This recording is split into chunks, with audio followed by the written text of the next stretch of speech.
Jadi baru aja kemarin malam gua upload temen-temen ya video tentang kira-kira kayaknya sehari lagi bakalan break nih Bitcoin, antara dia bakalan breakout atau break kembali ke bawah. Dan yang terjadi baru aja ya pagi ini terjadi, kita kembali break ke bawah. Jadi sebenarnya persis di video yang kemarin gitu ya, terjadi jam 11 malam teman-teman ya.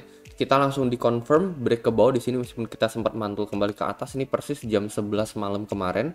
Nah, saat ini Bitcoin sudah break kembali ke bawah dari rising channel ini teman ya, dari yang kita connect satu support menuju support berikutnya.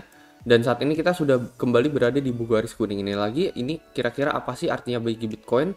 Kira-kira the next target buat Bitcoin berapa? Ini mungkin akan gue coba bahas dan gue coba analisa di video kali ini. Pastinya di sini gue belum membuka trade apapun lagi ya. Gue pasti mungkin menunggu BTC di sekitar 3536 baru gue akan membuka trade lagi di BingX ya. Ini salah satu platform yang memiliki keunggulan copy trade ya, yang jarang ada di market yang lain. Menurut gue ini cocok banget buat pemula ya. Mereka di sini ada fitur copy trade. Kalian bisa cek sejarah trader masing-masing seperti apa. Sebulan terakhir profit rate-nya berapa, dalam 3 bulan terakhir apakah mereka konsisten profit atau tidak.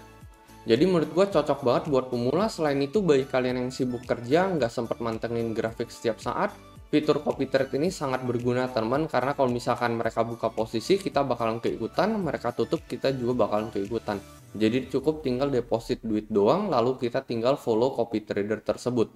Mungkin bagi teman-teman yang tertarik, kalian bisa langsung join BingX, linknya ada di deskripsi di bawah. Teman-teman bisa langsung mendapatkan bonus sampai $120. Selain itu, kalian akan otomatis menjadi salah satu partisipan di dalam komisi trading yang rutin gue adakan ya. Biasanya gue giveaway senilai 7 juta rupiah cash ini. Selain itu juga sisanya ini rewardnya bisa mendapatkan trading bonus, dan ini khusus hanya untuk referral gue aja.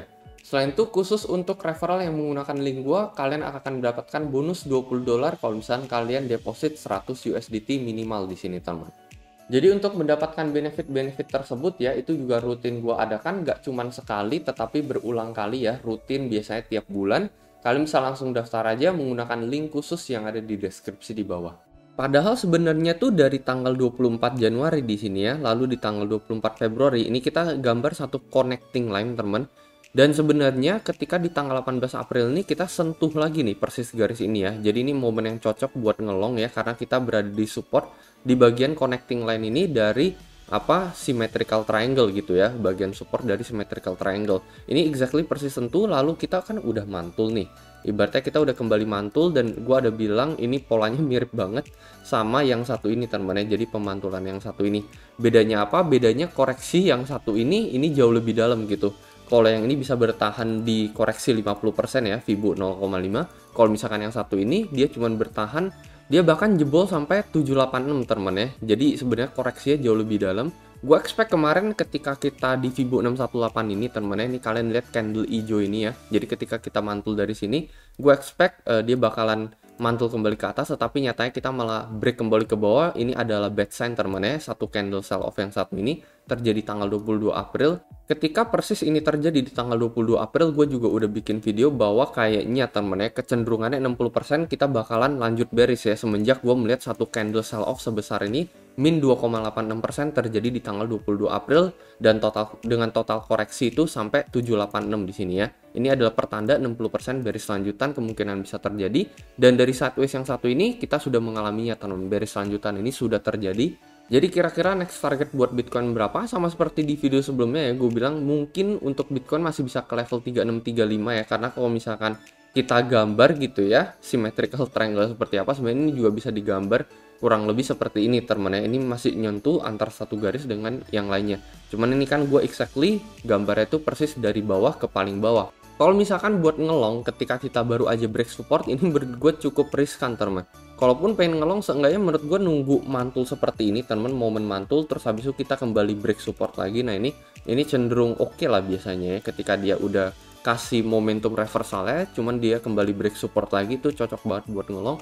Cuman kalau persis ketika baru break support lalu kita long, ini sebenarnya cukup riskan ya. Cuman ya tergantung lagi keputusan dan analisa kalian seperti apalah. Kalau gue sendiri prefer nunggu weight di antara 36.000 atau di 35.000 teman-teman ya. Dan so far itu kan kalau misalkan kita gambar dari garis ke garis di sini ya, let's say kita gambar dari garis ke garis, ini sebenarnya masih bisa aja nyentuh di bagian area sini teman. Dan pasti gue berharap kita tuh masih ada di atasnya yang satu ini teman. Jadi ibaratnya ini support satu, ini support kedua, dan yang ketiga nih, support ketiga ini menurut gue 3536 ini kan so far masih bisa di atasnya 34 ini ya. Jangan sampai dia jebol dari support yang kedua ini. Jadi ini yang satu, ini yang dua, dan ini yang ketika kita nggak tahu yang ketiga ini bakalan ada di mana gitu.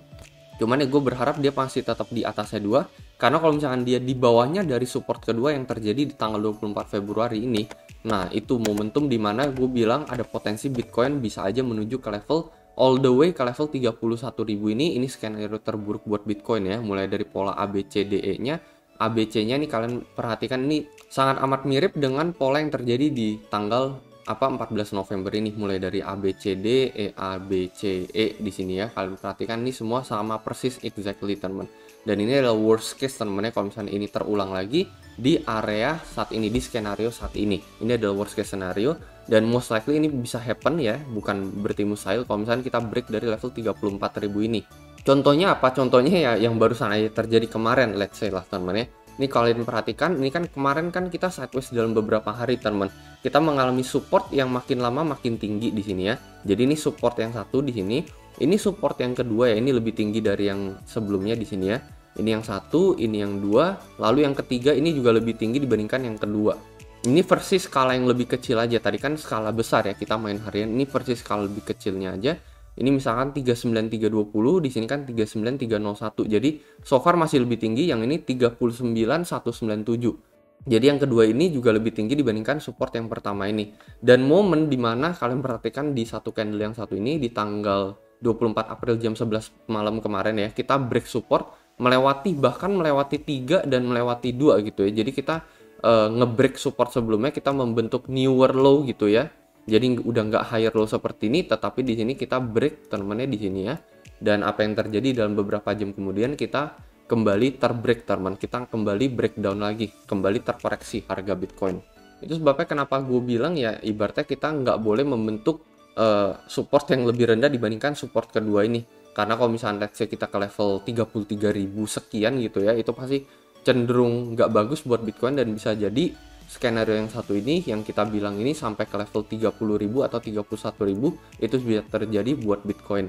Nah paling kurang lebih itu aja sih ya kalau menurut pendapat gua, dan itu hanyalah analisa gua. Selalu lakukan analisa kalian sendiri lagi deh. Kalau menurut kalian kayak gimana juga, mungkin kalian bisa coba komentar di kolom komentar di bawah. Dan seperti biasa, sampai jumpa di next video.